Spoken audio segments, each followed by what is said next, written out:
दोस्तों, आज हम पानी के दंगल की बात करेंगे। हम देखेंगे कैसे समुद्री जंगें सिर्फ लड़ाई नहीं बल्कि इतिहास की कहानियां बन जाती हैं। चलिए शुरू करते हैं नंबर 5 से, सलामिस की लड़ाई, जहां चालाक यूनानियों ने फारसियों को चित कर दिया। अब सीधे सेलिंग के युग में पहुंचते हैं। नंबर 4 पर है ट्राफलगर की बैटल। यहां एडमिरल नेल्सन की बहादुरी ने फ्रांस और स्पेन के बेड़ों को तहस नहस कर दिया और ब्रिटेन की समुद्री ताकत को मजबूत किया। नंबर 3 हमें ले जाता है दूसरे विश्व युद्ध के ठंडे प्रशांत महासागर में मिडवे की बैटल।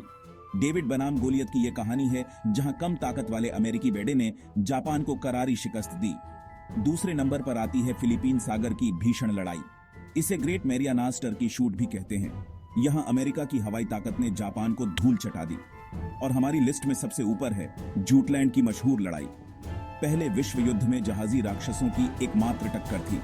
ये विशाल जहाजों की शतरंज की बाजी थी, जहां दोनों पक्षों ने जीत का दावा किया, लेकिन इसका बड़ा असर पड़ा।